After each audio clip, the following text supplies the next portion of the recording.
Kita akan berkongsi kepada anda semua mengenai satu isu yang cukup rapat dengan masyarakat, iaitu konsep wasiat dalam pengurusan harta pusaka. Jadi saya sangat berbesar hati untuk kita mengupas dengan lebih lanjut mengenai perkara ini. Bersama dengan saya di studio kita ada Ustaz Muhammad Saleh Abdul Sahar, iaitu Ketua Bahagian Dakwah dan Pemasaran Majlis Agama Islam Selangor. Assalamualaikum Ustaz. Assalamualaikum. Baiklah Ustaz, tanpa melengahkan masa lagi, apakah hak-hak yang berkaitan dengan harta pusaka ini yang perlu kita uruskan secepat mungkin ni biasanya Ustaz? Baik, bismillahirrahmanirrahim. Alhamdulillahil alamin wassalatu wassalamu ala syafil anbiya'i wal mursalin wa ala alihi wa sahbihi ajma'in. Allahumma shalli ala sayyidina Muhammad wa ala ali Muhammad. Alhamdulillah, pada pagi ini kita nak mengupas berkenaan tentang tanggungjawab berkenaan bila berlaku kematian itu. Dari segi bab harta pusaka. Bila berlaku kematian, apa-apa yang ditinggalkan oleh si mati itu disebut sebagai harta pusaka yang dia miliki. Maka apakah tanggungjawabnya dalam kita menguruskan harta pusaka ini? Yang pertama, kita kena uruskan jenazah lah, urusan jenazah si mati dan sebagainya. Dan yang kedua, melunaskan hutang si mati.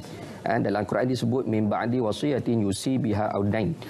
Pembahagian pusaka itu mestilah ba'da, selepas itu dia kena selesaikan dahulu wasiat dan hutang. Hutang ini kategorinya ada dua pula, hutang dengan Allah Ta'ala, hutang dengan manusia. Sebab itu kita kena faham, waris-waris kena mengetahui bahawa apa dia hutang Allah Ta'ala itu, iaitu yang melibatkan kalau si mati itu meninggalkan puasa dan sebagainya, kena bayar fidyah. Ataupun si mati ini tidak sempat menunaikan zakat, contoh yang kita ada di EPF tak sempat nak keluarkan, maka lunaskan zakat. Kemudian hutang dengan manusia. Itu yang kita kena faham lah. Kalau kita ada hutang dengan kawan-kawan dan sebagainya, selesaikan. Hutang dengan bank tu apatah lagi lah. Kita kena selesaikan. Kemudian yang melibatkan wasiat pula. Kita kena melihat wasiatnya bagaimana yang dibenarkan dari segi hukum syarak itu. Wasiat sama ada kepada waris ataupun tidak kepada waris. Nanti kita akan kupaskan berkenaan wasiat tersebut.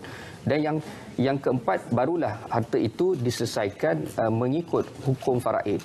Harta pusaka itu. Sebab itu kita kena faham bahawa pengurusan harta pusaka ini sangat penting.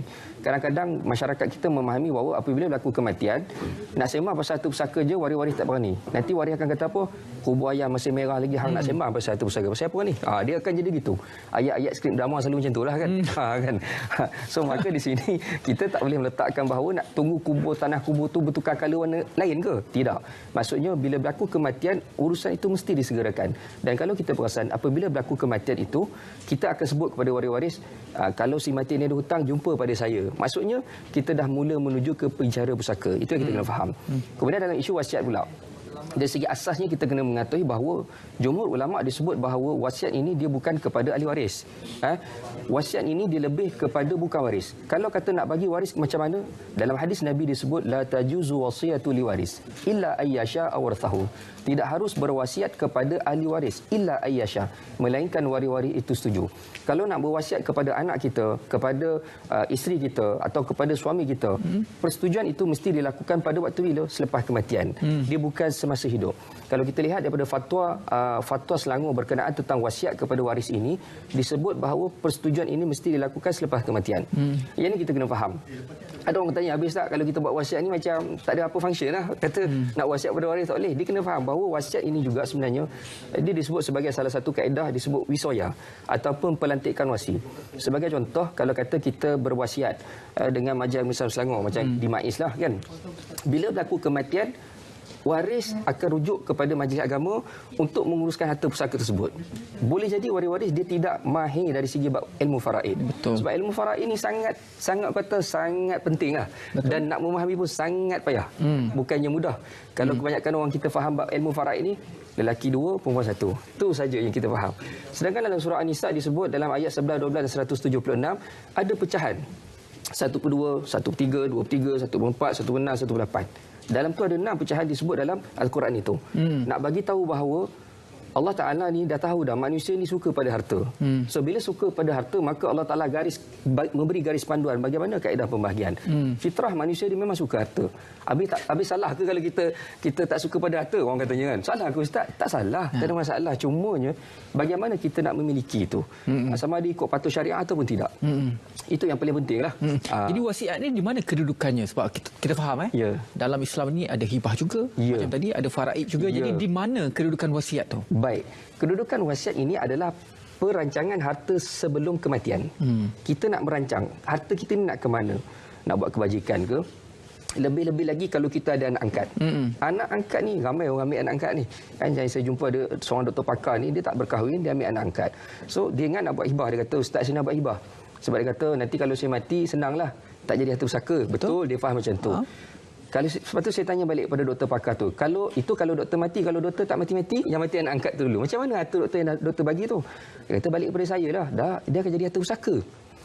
Bila jadi harta pusaka, jatuh pada mak angkat dia tak? Tidak. Maka dia akan jatuh waris lain. Siapa waris? Siapa waris anak angkat tu? Waris anak Contoh, angkat siapa? Kata anak angkat tu dia ambil daripada kecil, kan? Dia tak ada waris. Maka pengganti waris dia adalah Baitul Mal. So bila saya cerita macam tu, dia kata, oh macam tu ya Ustaz? Ya macam tu. So dalam kaedah lain, kita boleh berwasiat. So kalau berwasiat kepada anak angkat, contoh, dia nak bagi rumah saja. Rumah itu, bila berlaku kematian contohnya, nilainya kurang daripada 1/3. Sebab asas wasiat itu dia kurang 1/3. So maka rumah itu akan jadi hak milik kepada anak angkat. Yang ini kita perlu faham. Kedudukan, wasiatnya, hibahnya. Jadi, apakah kaedah terbaik untuk kita melakukan wasiat? Sebab untuk mengelakkan pertelingkahan di mahkamah nanti, ini wasiat ni tak sah dan sebagainya. Baik. Jadi macam mana nak memastikan wasiat itu dalam keadaan terbaik dan dia sah? Baik. Pertama sekali, bila mana kita melakukan ataupun membuat wasiat, kita perlu membuat secara dokumentasi, iaitu secara legal lah saya cerita kan. Kalau kita di MAIS ni, kalau tuan-tuan nak buat secara online, tuan-tuan boleh masuk laman web siswa.mais.gov.my. Siswa ni apa? Sistem wasiat hibah. Dalam tu tuan-tuan masuk je laman web tu, dia boleh online saja. Dan kalau nak maklumat lanjut, tuan-tuan boleh masuk laman web MAIS. Dalam web MAIS ada perkenaan tentang wasiat dan hibah. So, bila mana kita membuat satu contoh perancangan waktu kita hidup, kita tahu wasiat ni apa. Apa yang perlu kita buat. Jangan kita main ikut-ikut kawan. Kawan kata buat wasiat, kita buat wasiat. Kawan kita buat hibah. Tak, kita tengok keperluan kita ni apa. Dan salah satunya wasiat ni juga membantu kita, contoh bila berlaku kematian, waris-waris ada tempat rujuk dia. Ada tempat sumber rujukan dia, iaitu di mana dia banyak agama. Itu antara contohlah. Maka sekurang-kurangnya waris dia ada satu bentuk garis panduan yang telah ditetapkan. Kalau kaedah pembagian harta mengikut hukum syarak bagaimana? Kaedah prosedurnya dari segi kaedah undang-undang mengikut pentadbiran dan sebagainya bagaimana? Nak pergi bicara dekat pejabat persekutuan kecil ke, Mahkamah Tinggi Sivil ke, nak dapatkan perintah di Mahkamah Syariah ke, ataupun nak buat tuntutan harta sepiarian pun, kita tahu dah dekat situ. Bagaimana kita nak pergi. Soalan yang cukup penting untuk kita semua tahu. Kalau waris tidak bersetuju dengan wasiat tersebut, macam mana? Baik. Dia kena lihat wasiat yang bagaimana waris tidak bersetuju. Contoh, kalau katalah si mati ini dia ada 2 orang anak. Dalam wasiat ini katakan apa? Saya nak bagi harta ni sama banyak. 2 orang anak tu seorang lelaki seorang perempuan. Contohlah warisnya. Kemudian mak dia meninggal dunia. Masa mak dia meninggal dunia, adik perempuan dia kata apa? Bang, mak pesan suruh bagi sama rata ni. Macam mana? Abang dia kata apa? Kalau ikut hukum faraid, abang dapat lebih. 2 bahagian. Betul. Perempuan 1 bahagian. Kalau abang dia kata tak apalah, kita ikutlah wasiat mak, maka boleh laksanakan. Kalau abang dia kata tak boleh ni, hukum Allah mesti ditegakkan. Oh, sembah kemah. Bab ni, bab harta di sembah kemah. Tapi bab jaga kebajikan mak dia tak nak buat kan. Tapi kalau ada waris buat macam ni, lelaki, macam mana? Maka pembagian itu akan kembali secara faraid. Itu kaedahnya. Okey, maksudnya antara faraid dengan wasiat, yang mana paling kuat dia punya kuasanya dalam situasi? Dia nak sebut kuat tak kuat ni sebenarnya, dia kena faham. Faraid ini berlaku selepas kematian. Dan hukum ini telah ditetapkan dalam Quran yang saya sebutkan tadi. Kalau si mati tidak membuat wasiat? Kalau si mati tidak berbuat wasiat atau berwasiat, faraid tetap ada. Faraid tetap ada. Ya. Wasiat ini apa dia yang saya sebutkan tadi? Jumhur ulama sebut wasiat ini dia bukan pada waris. Tapi orang kita memahami bahawa wasiat itu bagi pada waris. Sebenarnya dia kebajikan.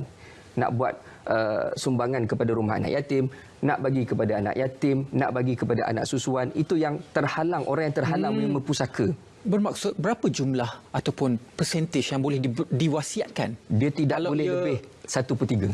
Dia tidak boleh lebih daripada 1/3. Ya, daripada harta yang ditinggalkan oleh si mati. Katakanlah saya ada harta 100,000, 1/3 sahaja saya boleh wasiatkan. Ya. Itu bukan kepada waris. Ya. Itu konsepnya. 100,000 tu sikit sangat, 3 juta lah contoh. Saya bagi contoh. Contoh kan. 3 juta.